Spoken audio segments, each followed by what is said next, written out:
नमस्कार. आज एक नवीन घटक घेऊन आपल्या समोर आलो आहे. तो घटक आहे, चला प्रश्न विचारूया.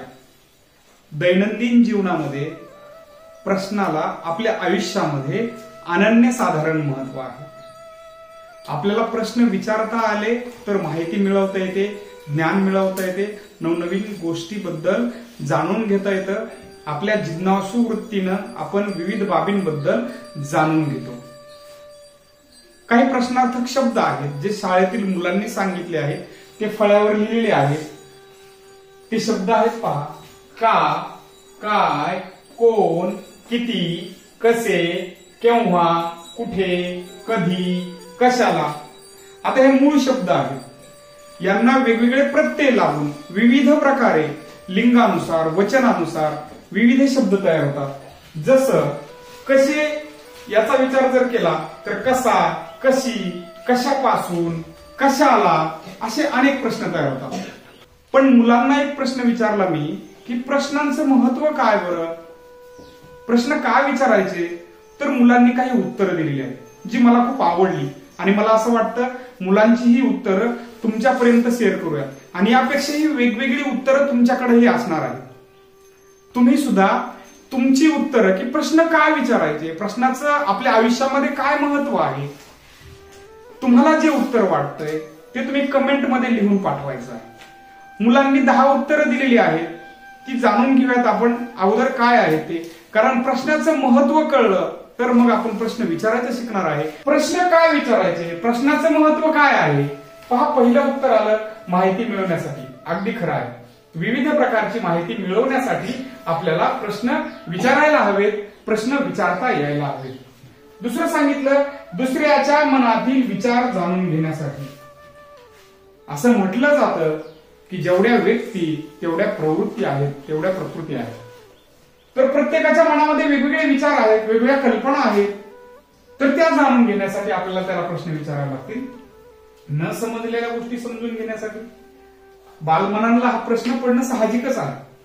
सर एखादी गोष्ट शिकवतायत, एखादा पाठ शिकवतायत, त्याच्यावर आधारित मुलांना काही गोष्टी नाही समजल्या तर प्रश्न विचारावा लागणार आहेत. जर प्रश्नच नाही विचारलं तर न समजलेल्या गोष्टी त्यांना समजणार नाही. पुढे पहा, नवीन काहीतरी शिकण्यासाठी, जे समजलं नाही त्याच्यासाठीच नाही तर नवीन काहीतरी शिकण्यासाठी सुद्धा आपल्याला प्रश्न विचारावा लागणार आहे. एखादा प्रश्न पडला, एखाद्या गोष्टीची जाणीव झाली अचानक, ते विचारलं तर त्याबाबत आपल्याला नवीन ज्ञान प्रश्न विचारून कळतं. पहा, अबोल माणसाला बोलतं करण्यासाठी. किती सुंदर उत्तर आहे का. बरीच माणसं समाजामध्ये मितभाषी असतात, जी बोलत नाही, फार कमी बोलतात. त्यांच्या मनामध्ये असंख्य विचार असतात, परंतु माणसं बोलत नाहीत आणि न बोलल्यामुळं त्यांच्या मनात काय विचार आहे ते आपल्याला कळत नाही. अगदी हल्लीची एखादी समस्या जर आपण घेतली तर माणसं दिवसेंदिवस आत्मकेंद्री बनत चाललेली आहेत, मुलं आत्मकेंद्री बनत चालली आहेत. मोबाईलच्या जगामध्ये माणसांमधील संवाद हरवलेला आहे. त्यामुळं आत्महत्यासारख्या अनेक घटना घडत आहेत. म्हणून त्याच्या मनात काय चाललंय नेमकं तो बोलत नाहीये. मग ते जाणून घेण्यासाठी आपल्याला काहीतरी प्रश्न त्याला विचारावे लागतील, त्याला बोलतं करावं लागेल.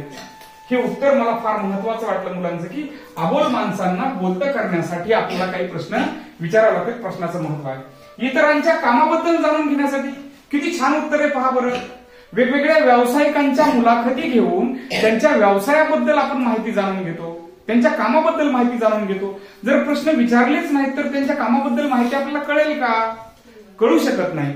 म्हणून इतरांच्या कामाबद्दल जाणून घेण्यासाठी प्रश्न विचारणं गरजेचं आहे. अडचणी जाणण्यासाठी, फक्त आपल्या अडचणी सोडवण्यासाठी नाही तर दुसऱ्याच्या मनातील अडचणी जाणून घेण्यासाठी, त्याच्या आयुष्यातील अडचणी जाणून घेण्यासाठी सुद्धा आपल्याला प्रश्न विचारण्याची गरज आहे. परत शोध व संशोधन करण्यासाठी. अगदी खरं, कुठल्याही शोधाच्या मुळाशी ज्याप्रमाणे गरज असते त्याच पद्धतीने त्या गरजेला ज्यावेळेस आपण प्रश्न विचारतो, प्रश्न विचारून माहिती जाणून घेण्याचा प्रयत्न करतो, स्वतःला चॅलेंज करतो आपण, त्यावेळेस खऱ्या अर्थाने मला असं वाटतं संशोधन होतं, शोध लागत असतो. नवीन ज्ञान मिळवण्यासाठी, नवनवीन माहिती, नवीन ज्ञान मिळवण्यासाठी आपण प्रश्न विचारतो. आणि शेवट मुलांनी सांगितलं की सर जीवन जगण्यासाठी प्रश्न फार महत्वाचे आहे. बऱ्याच वेळा प्रश्न म्हटलं की आपण घाबरतो, प्रश्न म्हटलं की नकारात्मकतेने त्याच्याकडे पाहतो, परंतु असं नाही.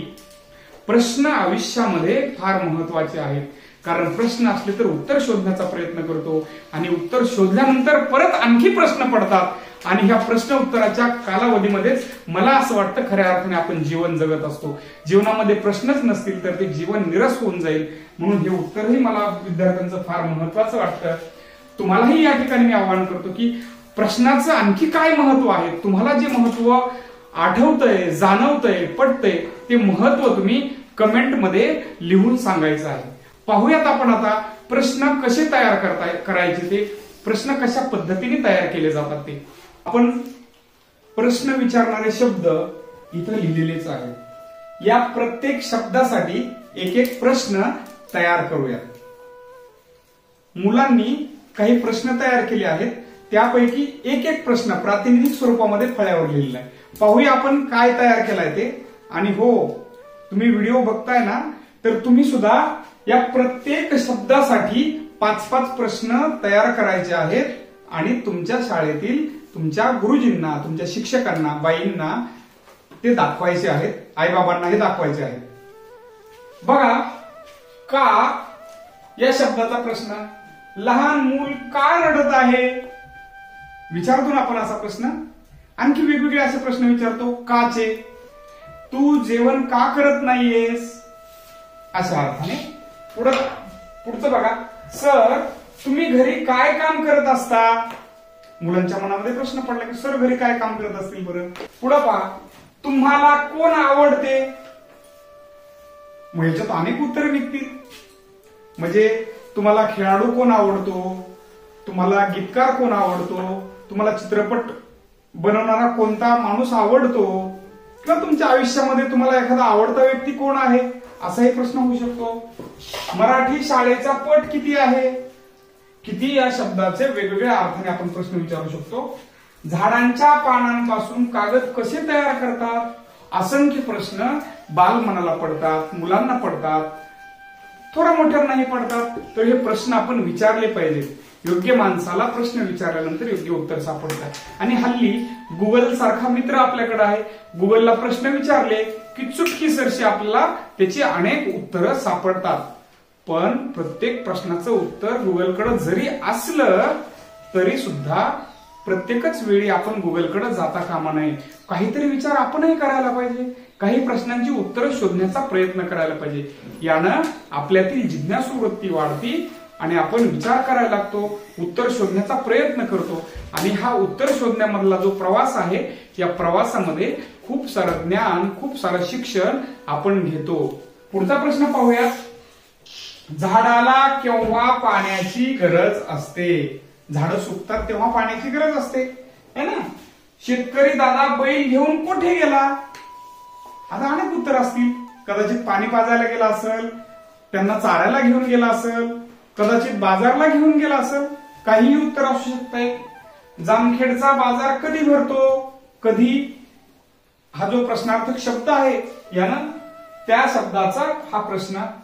शेतकरी दादा कशाला झाडे तोडता. बालमनाला पडलेला प्रश्न. एखादं झाड शेतकरी दादा तोडत असेल बांधावरचं, मग मुलांनी प्रश्न विचारला, शेतकरी दादा कशाला झाडे तोडता. तर यासारखे अनेक प्रश्न विचारणारे शब्द आहेत. त्या शब्दांच्या मदतीनं तुम्ही देखील प्रश्न तयार करायचा आहे. आणि हो, आणखी एक अभ्यास तुम्हाला देतो या ठिकाणी. शेतकरी, डॉक्टर, पोलीस, चित्रकार, भाजीवाला या प्रत्येकाला तुम्ही त्यांच्या कामाबद्दलची माहिती 5-5 प्रश्न विचारून घ्यायची आहे. आणि सर्वात महत्वाची गोष्ट, प्रश्न तयार करत असताना प्रश्नार्थक चिन्ह जे इथे लिहिलेलं आहे, प्रश्नार्थक वाक्य लिहिल्यावर शेवटी प्रश्नार्थक चिन्ह द्यावे. बघा, इथं लिहिताना काय केलंय, लहान मूल का रडत आहे, शेवटी प्रश्नार्थक चिन्ह आहे. प्रत्येक प्रश्नाच्या शेवटी प्रश्नार्थक चिन्ह दिलेलं आहे. हे कधीही विसरायचं नाही, तरच ते वाक्य परिपूर्ण होतं. चला तर मग, चला प्रश्न विचारूया. हा भाग आपण पाहिलेला आहे. तुम्हालाही सातत्याने प्रश्न विचारता आले पाहिजेत. सतत प्रश्न विचारून आपण उत्तर जाणून घेण्याचा प्रामाणिक प्रयत्न करायला पाहिजे. तरच आपण विद्यार्थी म्हणून चांगलं ज्ञान मिळवू शकतो. दुसऱ्यानं सांगितलेल्या आयत्या गोष्टी जर आपण फक्त ऐकल्या तर आपल्या ज्ञानामध्ये फारसा फरक पडणार नाही किंवा फारसं ते ज्ञान वाढणार नाही. म्हणून जास्तीत जास्त प्रश्न विचारा.